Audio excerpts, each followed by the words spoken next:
Welcome back to Between Sessions, guys. I'm Eboni Harris. And I'm Eliza Joaquin. And this is Between Sessions. And we are two brown chicks changing the face of therapy on both sides of the couch.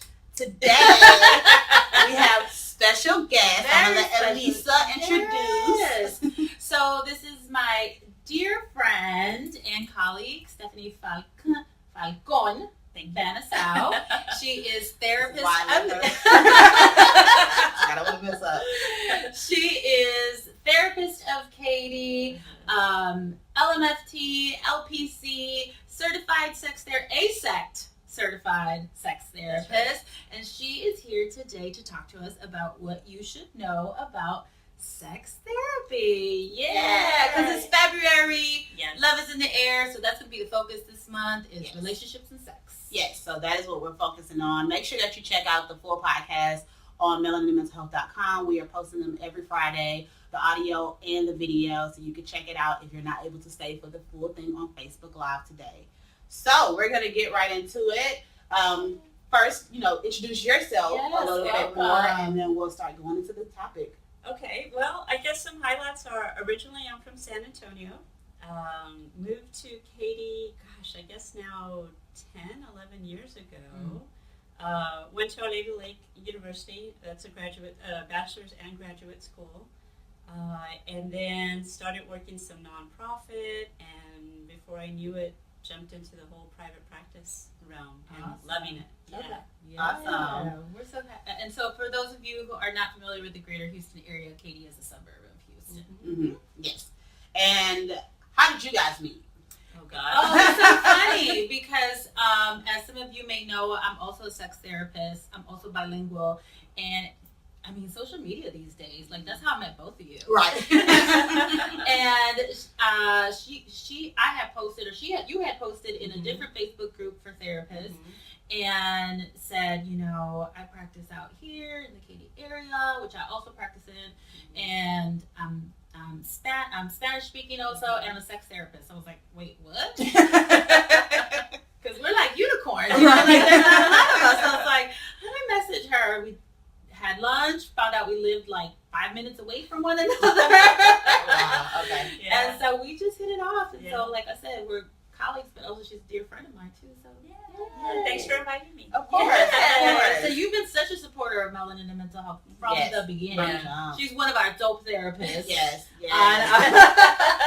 So we're so happy to have you here. Thank you. Thanks for inviting me. So to get into the topic, can you explain a little bit about what sex therapy is and what it isn't? Because I know that Eliza and I'm not even a certified sex therapist, get phone calls where people are like, so what exactly we're going to do in this session? So can you explain a little bit about sex therapy? So sex therapy is a lot of things. Okay. The way I practice sex therapy is I don't see, a lot of times I get calls for people who are mandated. So it was like a sexual predator, a sex offender, and then now because of the courts, they're needing to have therapy. And so I don't do that because that's a separate license that I don't have. So I'm more passionate about the whole like couple relationship aspect of it. I also do a lot of family work. So there's a lot of situations where maybe the child, the teenager, is still exploring their sexuality. They're having a lot of questions. I also happen to be Catholic. And so I have a lot of Christian clients who, because of that topic of the homosexuality and just things like that, they'll come to me and be like, oh my gosh, what do we do with this? So we don't know what kind of conversations to have. And then also in the family realm, it would also be, how do we even talk to our children about sex? Because we all know that's something we need to talk to them about. Right. So, gosh, it's just so much, Well, I think that's what really makes your practice so unique, is that not a lot of people hear about sex therapists who are also Christian counselor available. They're also available. You're not necessarily a Christian counselor, or do you? I can go there. If my clients want to pray together, if they want me to read something to them that's spiritual afterwards, I'm comfortable with that. I meet my clients where they're at. I don't right away. Okay, so I can disclose something. I've had people come right out the bat and like when they're just trying to fill me out and see who I am. I've had people who start a session by saying, "Do you believe in abortion?" Or, you know, they just go in right away. You know, what do you think of homosexuality? You know, right away. But we all know that it's not really our personal beliefs or our values that take place. It's how we're supposed to work as a therapist. Right. You know, it's how we were trained as therapists, and we're not here to judge. Right. We're not here to put in our own ideas, Right. our own values about things. We're going to meet the client where they're at Right. and then help facilitate that conversation. Yeah.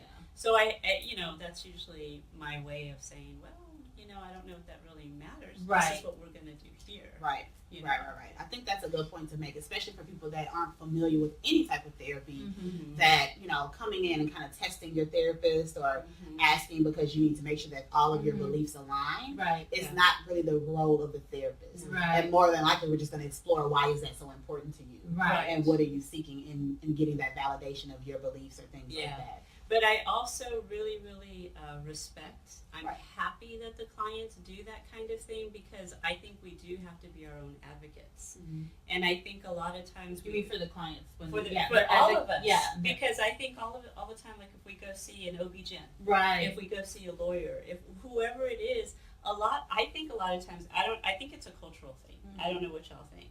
But I think a lot of times culturally, these people have this title, Oh, right? yeah. And so whatever they say, we just kind of believe it. Right. It would, so can I talk about something real quick? Or?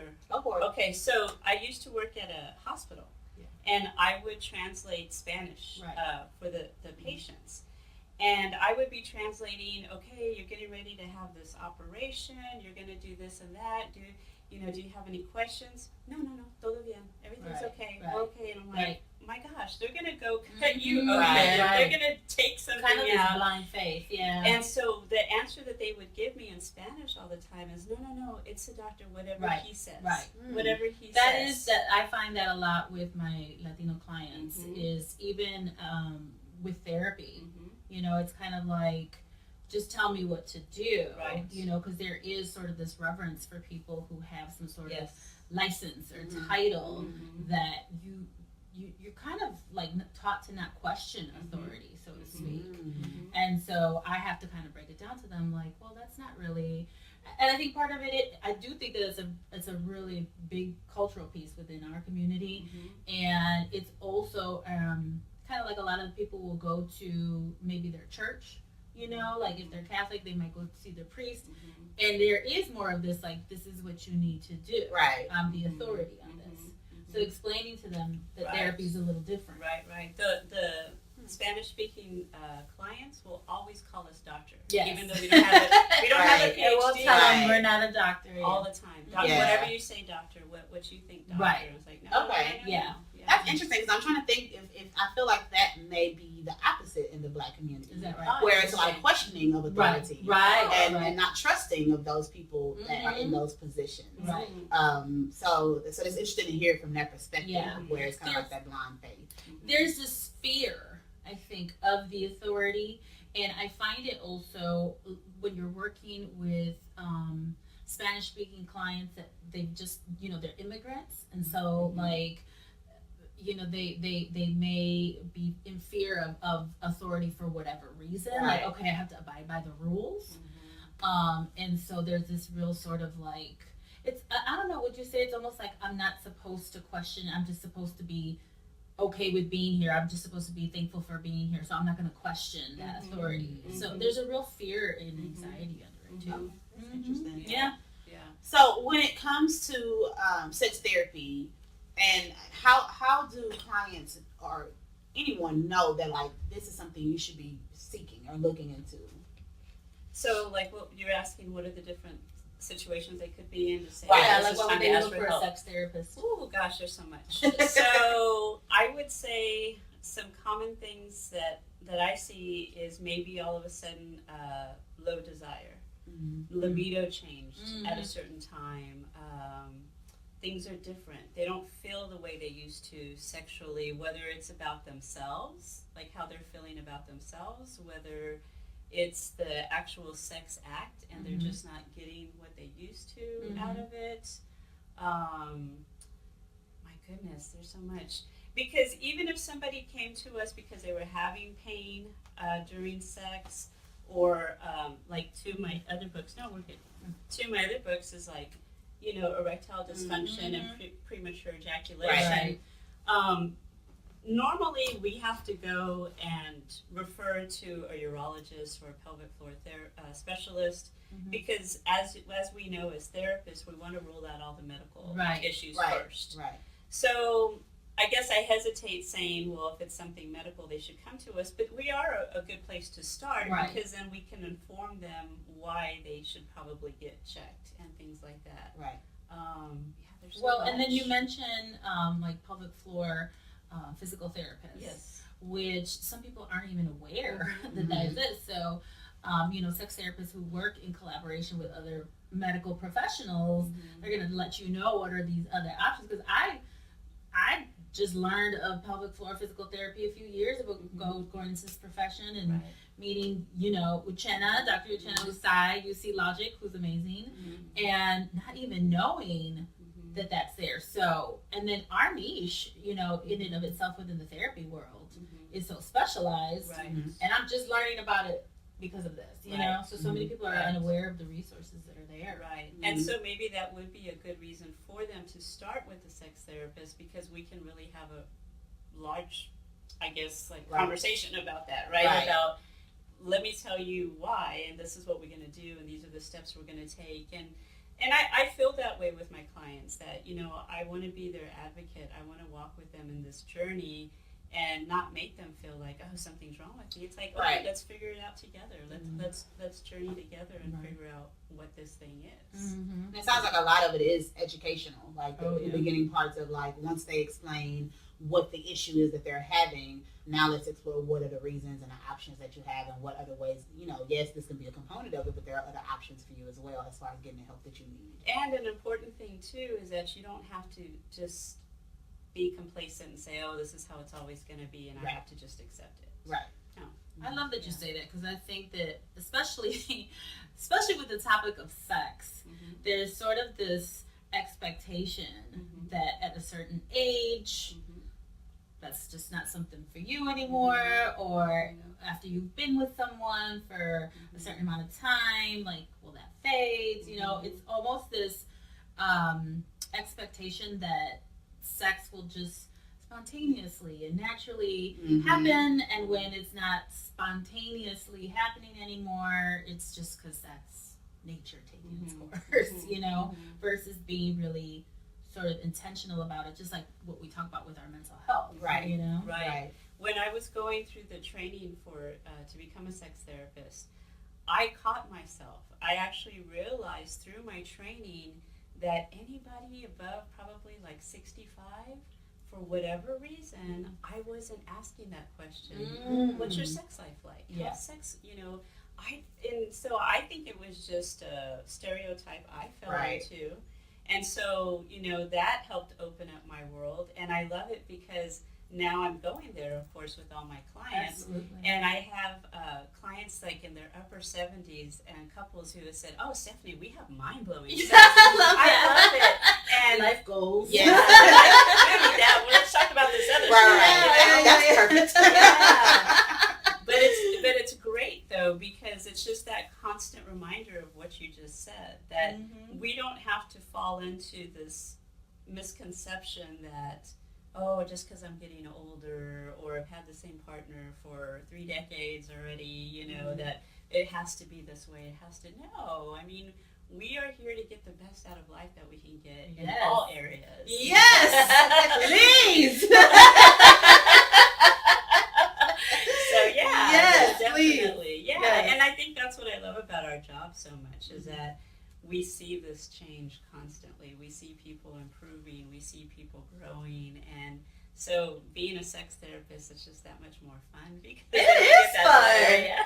We get to talk about sex and relationships and just promoting that and promoting the idea of optimal, sexual health and pleasure. Yes. Yeah. I'm sorry, I'm excited for you. She's like, yes. But that's because you also are a sex therapist. Right. So as far as Black and Latinx communities, to seek out sex therapists, are there any differences in like the experiences that they have when it comes to sexuality? Mm-hmm. So I definitely think that there's differences, but we could say that about any right? Mm-hmm. Any race, any culture. The ones that I see with the Latino community a lot is because religion plays a big part.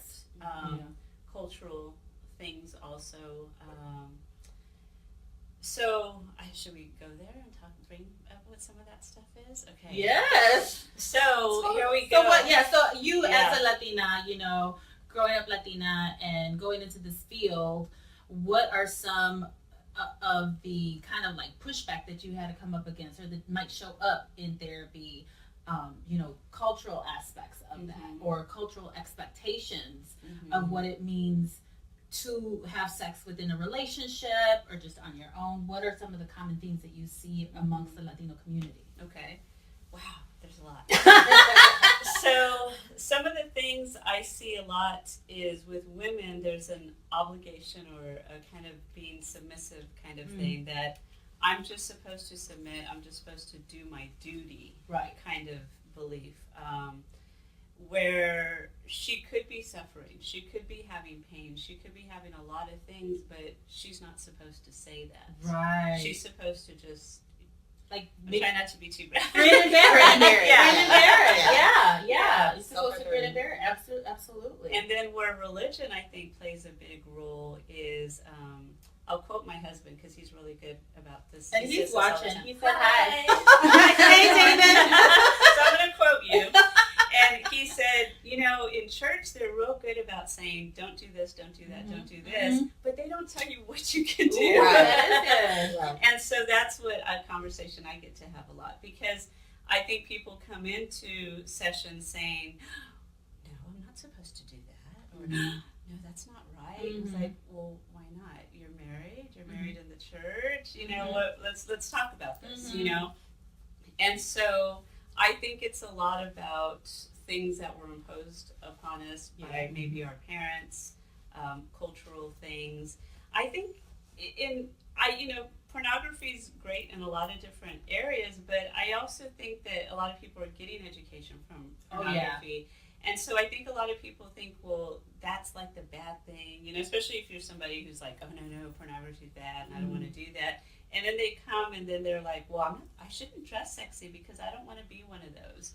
Or I shouldn't embrace my sexuality and make noises and in sex and stuff because I don't want to be like those people over there. Or I think the flip side too, so that's what it should be like. So that's what how I should be responding, or that's what I should enjoy, or that's what women like. But that's not really me, but I'm supposed to. Right. All those shoulds. Yeah, all those shoulds. All over yourself. Yes. Which again is sort of like you said, being neither here nor there as it pertains to pornography, but being aware of if that is your source of sex education. I'll often tell couples, or I'll tell people, if you are having trouble with driving tickets and crashing your car, where'd you learn about it? And you tell me, where'd you learn how to drive? By watching Fast and the Furious. Exactly. That's a fun movie to watch, but that will not work in real life. Right. So that's that education piece for you. So how do you finesse that with the cultural aspect? So so more of like from the Latino angle or from like the religion kind of angle? Probably the cultural aspect, both, is they kind of... So just like in any kind of therapy, it's a matter, so I think about collaborative therapy a lot, and they talk about like the layers of the onion, and you're pulling apart the layers of the onion. And so it's to say, well, wait a minute, why do you feel that way? Okay, well now, where do you think you learned that? Okay, well, how do you feel about the beliefs you're developing today as opposed to the ones that were told to you as a child? Right. And we're unpeeling. Right. So that's the process in any kind of therapy, is to say, well, why do I even believe that? Is that really me? And now let's get to the essence of me.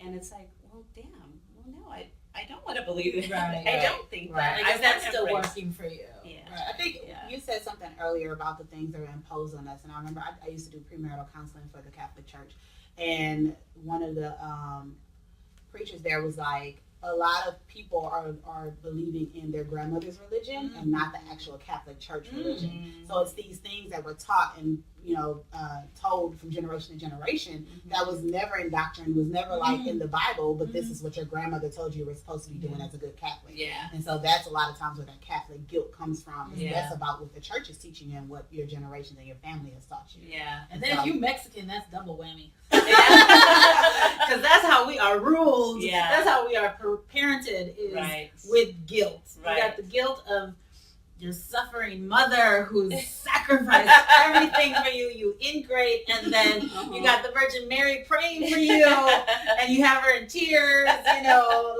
so guilt and shame is just so intertwined. Yeah. And so then sex, I think, just across the board for most people, there's a certain level of shame that it's like, man, how do we have 19 babies? My grandmother did, So how does that work? Yeah, Exactly. So I know earlier we kind of talked about oversexuality. Well, we talked about outside of this show. So oversexuality in communities of color and how that might affect the people that are seeking out sex therapy.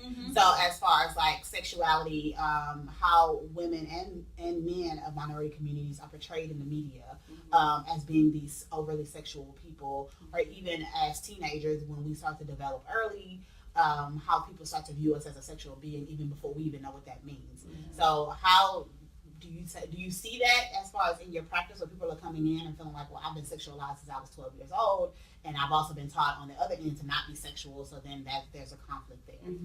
So again, I think it's a lot of what we're already talking about. I think it's a lot of, where did you get these messages? Where are these messages coming from? Now you need to own it, honey. Yeah. Now you need to say, but what do I believe? What do I want? How do I want to live? Yeah. And so, I think the culture does that a lot. I was sharing with these two lovely ladies earlier that I feel like for me personally, it was almost the opposite. When we would go into Mexico a lot when it was safer back in the day, and we could go shopping whenever we wanted to. Just show your license at the border and get through. Just walk on in, go shopping, come back. Yeah. When I would remember seeing like the magazines and stuff that were out, buying my elote or doing whatever, and the women were very curvy and they just like as opposed to all the American models, and they were just this like really thin and as opposed to this, and so growing up, I took that upon myself as, wow, that's nice. You got some meat on your bones. This is a sexy thing. Own it, embrace it.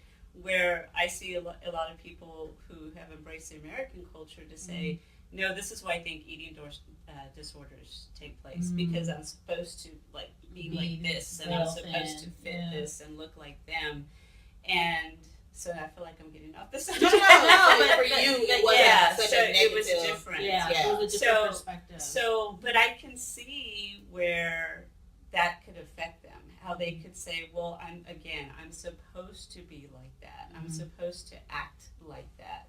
Right. And again, I think it also is a social thing where, boys won't pay attention to me unless I take a picture of my boobs and text it to them. Yeah, now you got social media. Or else they won't pay attention, But then again, we got to break that apart. Well, what does that mean? And are they just wanting you to see if they can get you to send them a selfie of your boobs or something, Well, and I think the piece that you are, to add to that is if we're over-sexualized or objectified in some way, and then there's no conversation around sex, right? Like if the caretakers, the people around you aren't having this conversation, because again, I often tell people, sometimes parents shy away from the conversation about sex because right away their mind goes to the act of sex versus, body awareness, health, just all of that.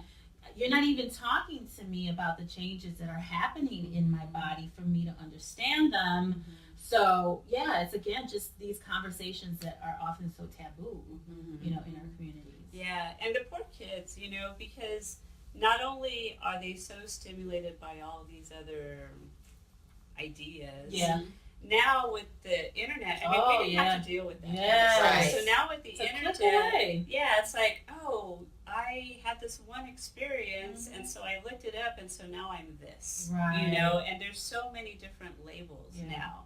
And so now they're feeling like, oh, because I'm pansexual, because I'm this or that, I need to act that way. A certain way. Mm-hmm. And then just the confusion and not having the conversations, which often the parents don't have the information, right? Right. So that's why we got to keep talking about it. Right. Yeah. Right. But one of the things that I want to make sure that we highlight also is the work that you do to help couples. And so something that's really cool that Stephanie does is you put on workshops. Yes. You have one coming up in March. I have several. I don't even know what the The dates next are. one, the next March one is 10th. March 10th. Yes. And we can put a link to that, to the brochure. But it's March 10th, and it is the art of love. Thank you very much. A taste. A taste. Not a whole meal. Not a 3-course dinner, but a taste of Tantra. That's right. Can you tell us a little bit about what Tantra is? Because, Sure. you know, I think a lot of people have heard the term Tantra or tantric sex. Have you? Yes. We know you have. Have you is the question. If not, you need to learn about Now it. you're going to know. You're going to have a taste of a taste. Right. That's right. Tell us a little bit about Tantra and kind of. So my sex therapy supervisor, Dr. Sally Valentine, is the one who opened up my world to Tantra. So she also teaches these workshops, and that's how I learned about all this stuff.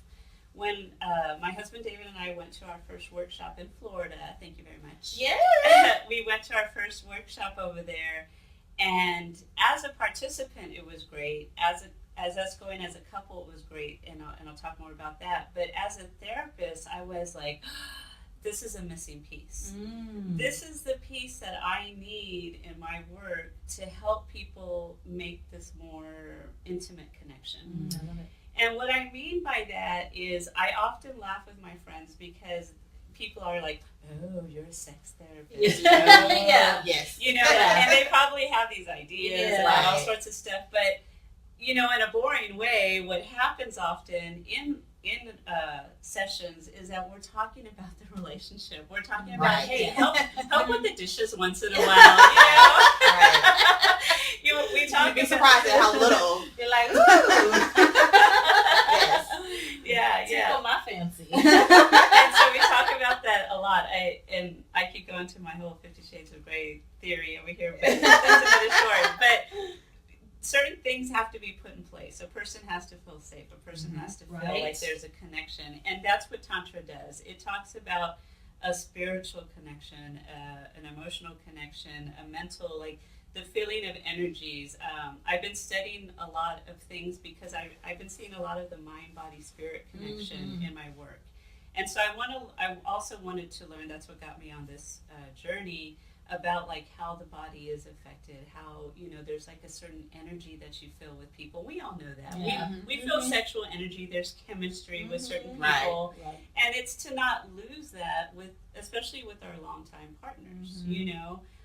It's to how do we keep rebuilding that energy with our monogamous partner, you know.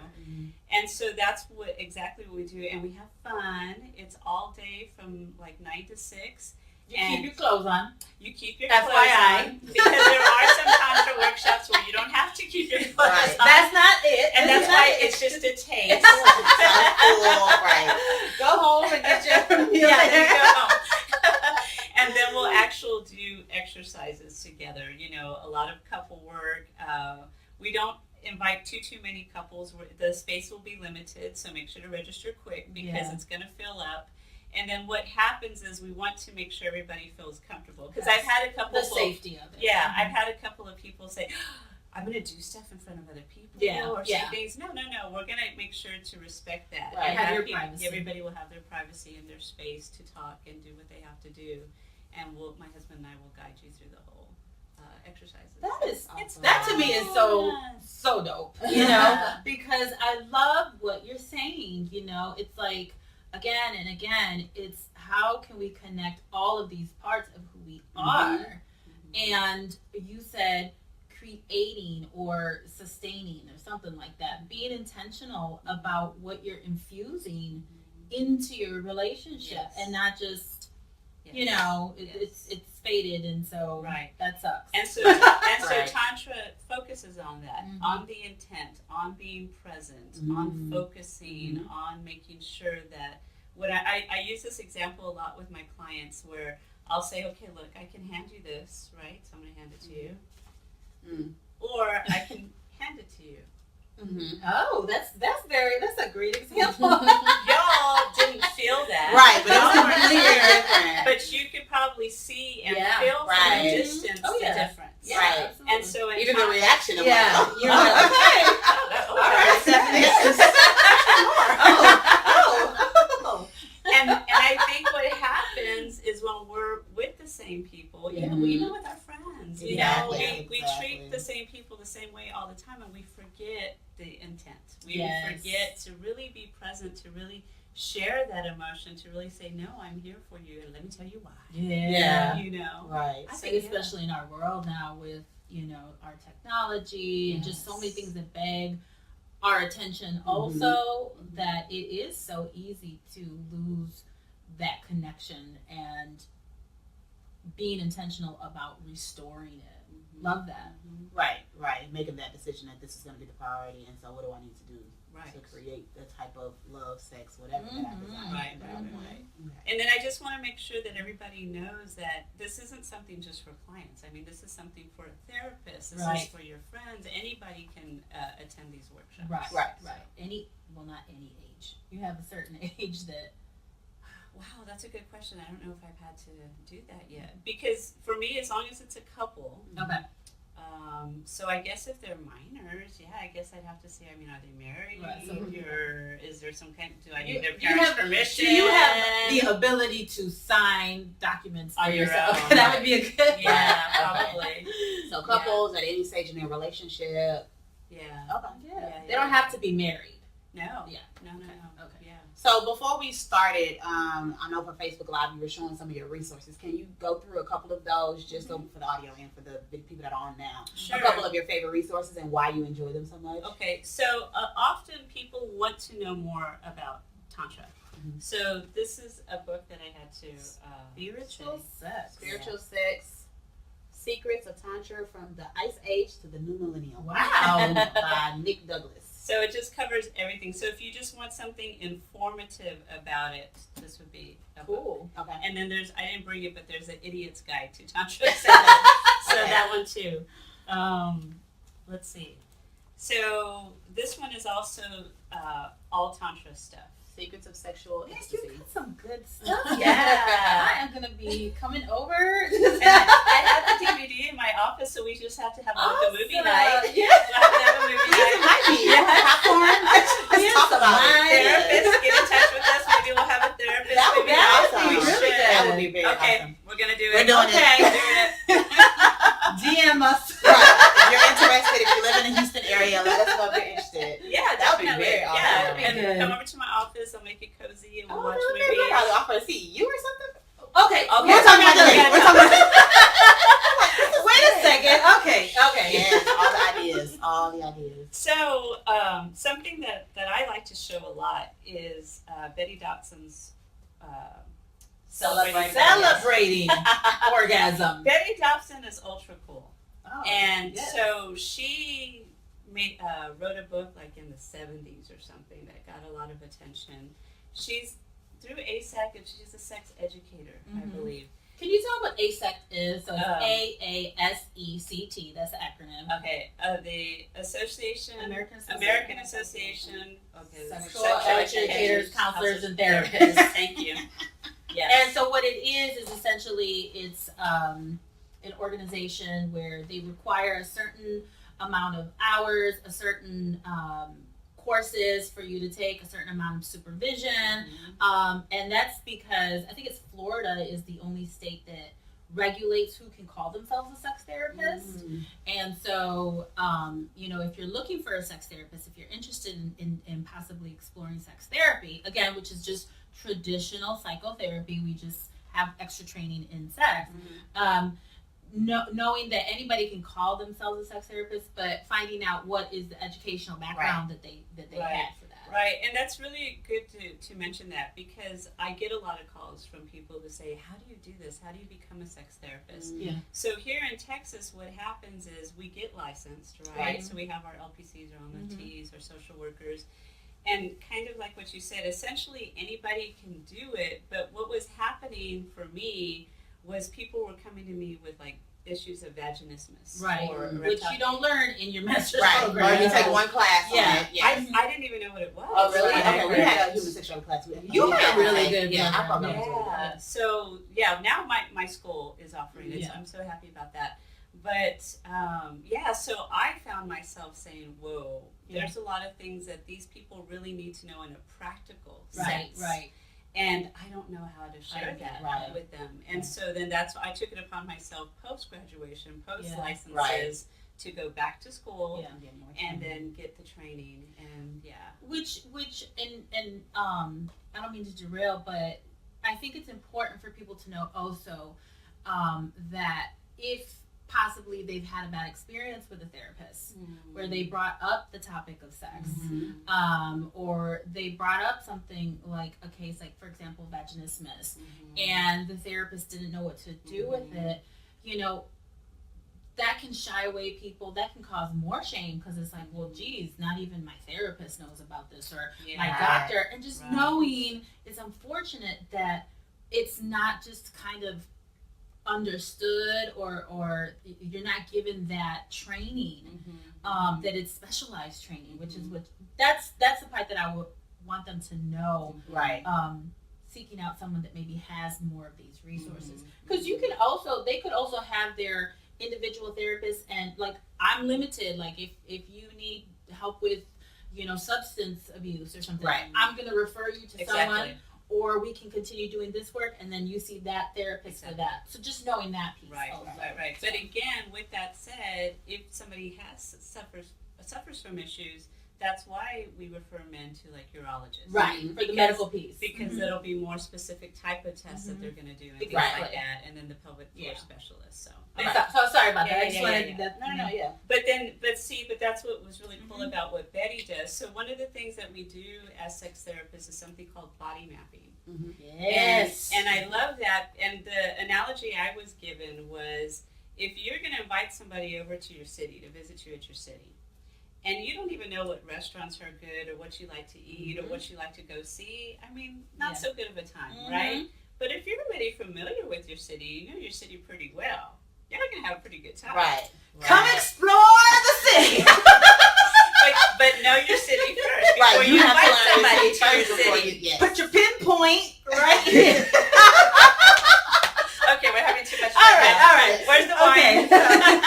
Okay. So go ahead. And so I'll actually show these types of videos that actually have a practical piece to them. It explores the body, because guys have the advantage, it's external. Us ladies, it's a little harder to kind of like know what's going on down there and stuff. And so there's some lovely volunteers who actually do that, and then we can like explore the body together. I can talk to them about the different parts of the body, the feel-good parts of the body, and on and on and on. Love it. Yes. So, I don't even know what time it is. How are we doing? Well, we're good. Yeah, we're good. Yeah. We're going to wrap up with our typical questions that we ask everyone. Yes. And so the first question is, why is therapy dope? And then we can even be more specific as to why is sex therapy dope? Yes. Have y'all not learned? I was gonna say, I feel like we've had such an if you don't know yet, but why is sex therapy? Because it needs to be talked about. It needs to be talked about, and we need to be comfortable with it, within our families, with ourselves, with our partners, and that's what makes it so dope. Is just to be able just to be natural about it, and understand it and embrace it. Absolutely. Yeah. Celebrate it. Thank you. Exactly. Celebrate the orgasm. That's right. So what makes you a dope therapist? How are you changing mental health and reducing the stigma in minority communities? So, yeah, because y'all actually asked me that before. Yes. And Yeah. So, Yeah. And so the thing that came to my mind was what I mentioned earlier, that I think because of all my wild past experiences, okay, don't let your mind go into the gutter. No, but you do have an awesome past. Thank you. She knows my story. Yes. And I think all of that and the way I grew up, and I mean, I feel like education was my golden ticket, you know, and I feel like I've lived in different parts of the world. Mm-hmm. So I'm going to share. Literally. I'm going to share something with y'all. So we're getting personal now. Everybody get ready. Oh. So melanin and mental health, right? Mm-hmm. So there's a lot of dark skin, Mm-hmm. beautiful skin. Mm-hmm. So right here, between the three of us, we're representing different shades. That's right. So with my shade, sometimes it's like, well, I don't really fit sometimes in this group. But then I'll go to Mexico and you don't really fit there Right. either, you know, because you grew up in Texas and you're you have gringa. generation. Yeah. And so I feel that too, that, okay, so maybe somebody won't necessarily like own me, but I feel like I do and have been able to experience To navigate a lot. Yeah. A lot. Yeah. And so I get a lot of stories. Mhm. I get a lot of experiences. And so same thing, like what we were talked about before, it's not me imposing other people's ideas Right. or being judgmental or telling you how to do it because I'm the one that has Right. a degree and all that. No, it's about really getting somebody's story. Right. And so... And I love that you're saying that because you do, you are very strong with your faith and everything. Mm-hmm. And I love that you can make that distinction that doesn't mean I'm going to impose my beliefs or my faith Right. on you. Yeah. Right. That is dope. Yeah. Did that make sense? Yes, absolutely. Okay. Yes, Okay. yes.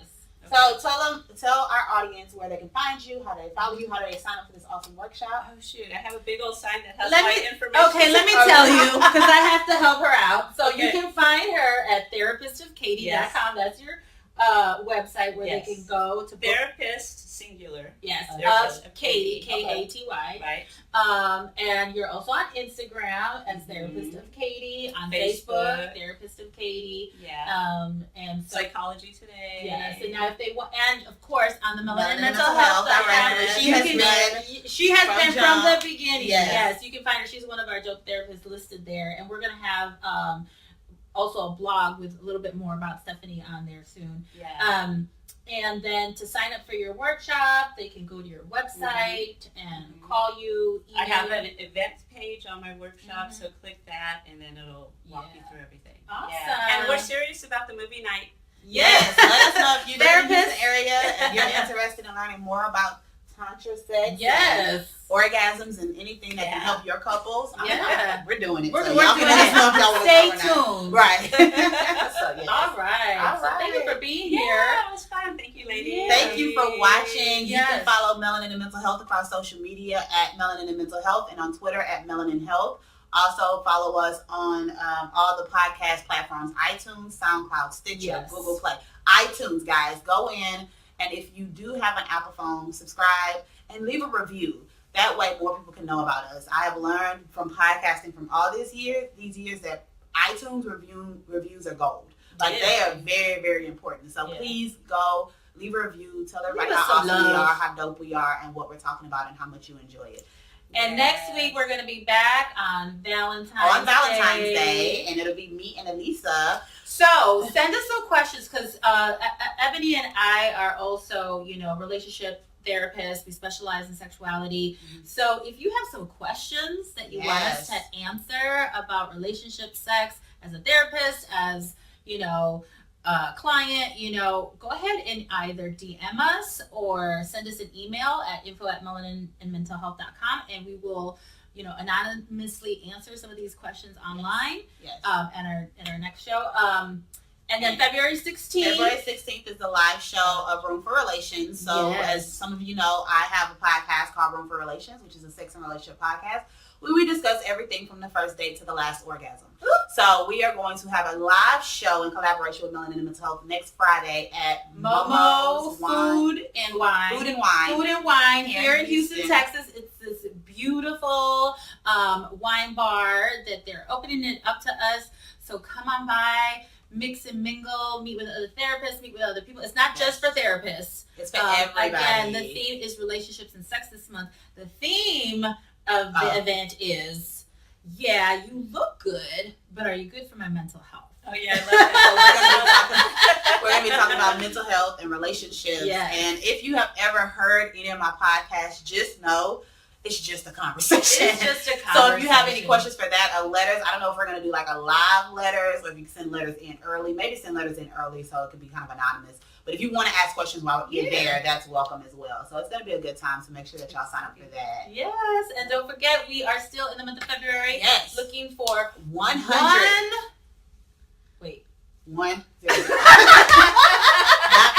my God. No, we are looking for 100 dope therapists. We got an influx of Yes. but we have not met our goal. So if you know a dope therapist, have them sign up. Again, you can sign up for the directory without a credit card now. You just sign up, put your information in, and just let people know where you are. We're continually getting people. We are calling getting like Baltimore, Maryland. Still looking for a dope therapist in the Baltimore, Maryland area. People contacting us. We want to be able to connect you with our communities who want to find dope therapists like you. So 3 months, no credit card, no payment. I mean, you got nothing to lose. Yeah.